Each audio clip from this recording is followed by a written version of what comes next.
acting skills. That was a main reason. Oh, I'm sorry. In a Western? Yeah. What, they couldn't just stand there silently? This is when they were super young. Okay. Young. And then the other one was for their current looks at the time. They even referred to like Clint Eastwood for too skinny of a face. So Clint Eastwood. What a weird note. I know.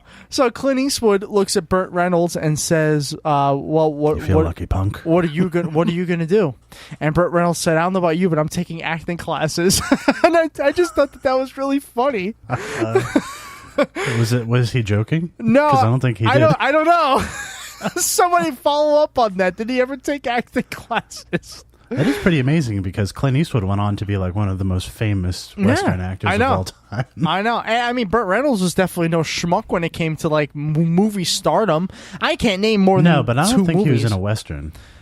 Was he? He had to have been. I mean, maybe, but not like Clint Eastwood. I mean, that's where he made his. Oh career. yeah. Oh yeah.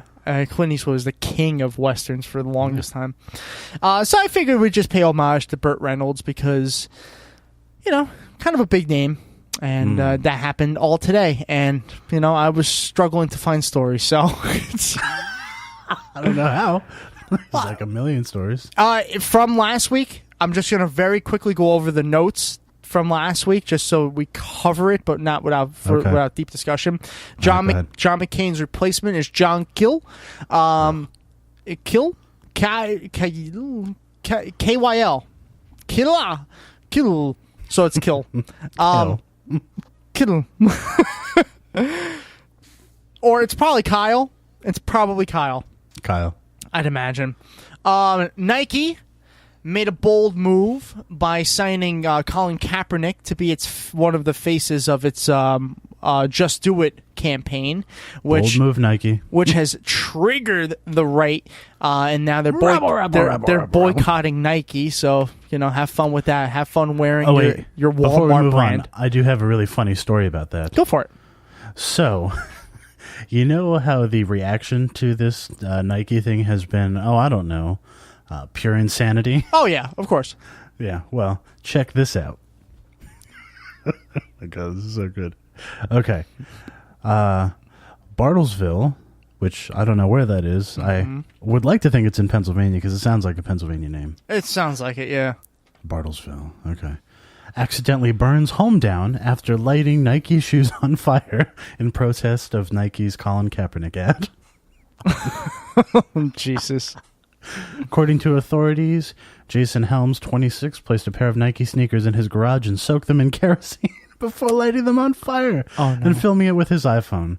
The fire ended up spreading to the garage walls and ceiling before spreading to his actual home. He called 911, but by the time the firefighters arrived, they were unable to save his home. I'm so happy. So I retweeted that earlier with the hashtag instant karma. I'm so happy. That's so beautiful. That's so nice. I'm pretty sure that's instant karma. I'm pretty sure John Lennon would agree. I would agree. I agree that he would agree. Absolutely. Oh, that's hilarious. Good. So I thought we'd end on a feel-good story. Yeah. That's definitely good. I can't. Yep, that's it. That's it. So now we will take our break and travel back in time. Travel back in time to an audio clip that did not get fucked up for some reason. How? I don't know. I don't know. So that is actually something that happened. Enjoy it. It was fun talking to the guys. Check out their show, the Unholy Generations podcast, and enjoy the interview. And yeah, that's it. Bye.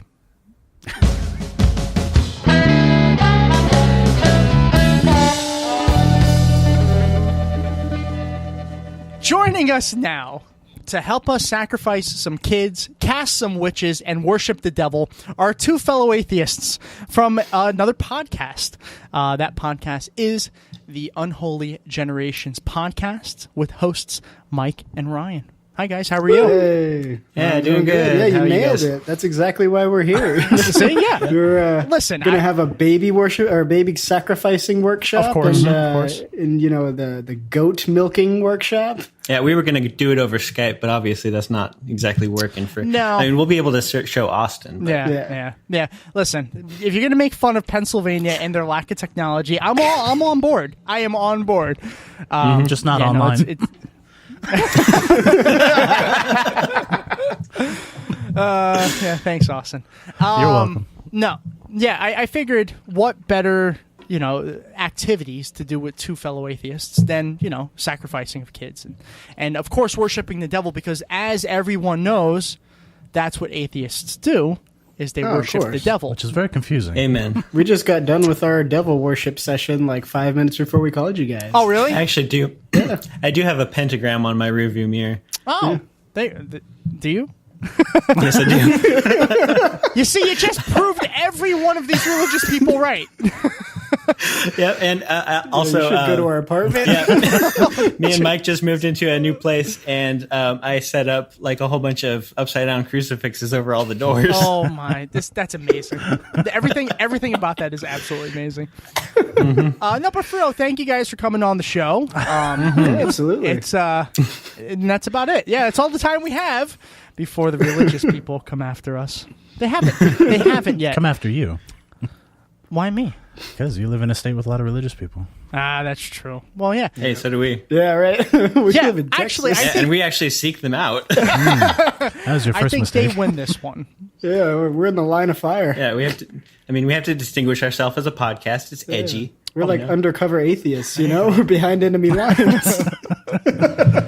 Well, speaking of your podcast, it is the Unholy Generations podcast. It's relatively new, probably a few months in. I'm trying to think of how many episodes. November It's almost- 2017. It's almost been a year for us. Oh, it has. almost a year. Almost. How many, Coming up on it. how many episodes are you guys in? Well, we do 2 series on We that don't number them podcast. right. We number them. It's just we have like the normal episodes, and then we have like bonus episodes. I think we're on number 10 on the bonus series coming up, okay. and number 20, I think, on the regular episodes. That's pretty cool. I thought it was more, but around that. Yeah, something like that. Cool. So tell us about you guys and the podcast. I listened to your show. I've been listening to your show since I found it. I want to say when did we first kind of bump into each other earlier this year, maybe like February or something like that. Okay, so You're the one listener. Okay. so it was on Twitter. It was on Twitter one night when I was drunk. As most of the time we are. Yeah. Hey, you're within company there, my friend. Yeah, all of Tom's stories Yeah. start So that way. I do not go So on I have any been- social media without alcohol in my system. It's impossible to do.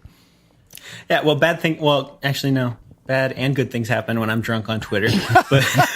But so I had been listening to you guys, and I just followed you like recently, and so I was on Twitter and I was drunk, and I was like, hey, I'm going to message them, and that's how this whole thing got started. Well, there you go. And and I'm the one who ended up like getting you and Secular Soup together. Oh yeah, that's right. Yeah, for the same reason. I remember feeling bad at the time. I'm like, oh yeah, we got together with Secular Soup, but not the Unholy Generations podcast. Whoops. So tell us about your show. What is the show? How did your show get started? And what do you guys talk about on a weekly basis? All right. You want me to? Yeah, go ahead. Okay. So basically our show is we're 2 Texas atheists, and what we do is, a lot of these atheist shows mostly just like find stories on the internet, general skeptical interest pieces, but we sort of up the ante a little bit. And like I said, we're basically like undercover atheists, and we sneak behind enemy lines, and we go into churches. We've been to an evangelical church. We've been to the Hare Krishna worship places. We've been to an Ekankar church. We just go around and we spend a day, or in the case of the Mormon missionaries, 3 weeks, hanging out with them and studying them and kind of being in learning their ways. Yeah, exactly. We kind of document the whole thing via audio file, and then later on we go back and we research their theology, try to understand what it is they believe and why they believe it. And then our podcast comes on and we make a bunch of dick jokes while explaining all the stuff we learned. So it's a pretty good. So basically the way it goes is we give them credit for the good shit and we make fun of them mercilessly for the stupid shit. Pretty much, yeah. We also got sort of a bonus series that goes on for it's basically for the non-believer listeners.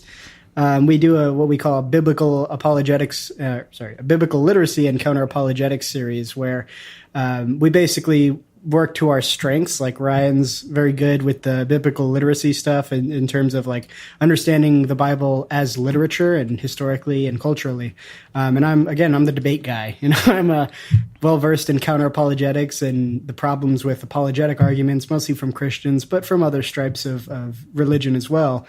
And we basically take a short episode just to pick a topic, and then we say like, well, what does the Bible say on the subject, and what are some helpful counter apologetics for the apologetics that could be put forward? For example, we talked about slavery, we talked about feminism in the Bible, we talked about faith. Yeah, we talked about a lot of stuff.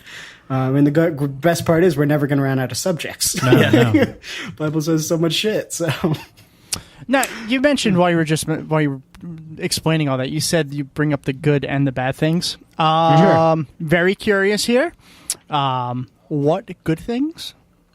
Okay, so I have a perfect example. Yeah. So one of the first places that we went to was a mega church in the Woodlands. Yeah. And going to that mega church was quite because I used to actually attend that church when I was a Christian. And then going back and seeing it after I had deconverted and all that, it was very striking because they had expanded and the whole fucking sermon was begging for money. It was literally 45-minute sermon of just asking for money. Okay. Well, no, you opened up with like, okay, guys, we're passing around the baskets. You can pay on your phone. There's an envelope in your little program where you can put money in there and give it to us. You can do an auto draft. Yeah, you can do an auto draft every month. That way you don't think about it. Oh, and by the way, 10% is the minimum. I mean, if you really, really want the blessings, like 15, 20% would go a long way. But don't you guys, I mean, I'm a little bit disappointed that you don't realize by this time in your podcasting and your research that you need to pay God to get your prayers apparently to succeed. Apparently, it's not my fault. He won't give me his Venmo the whole message account. was.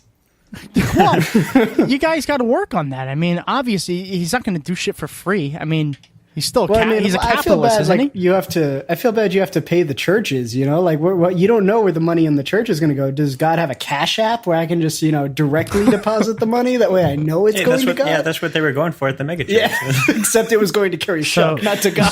So what did he call that? Was that the sermon on the amount?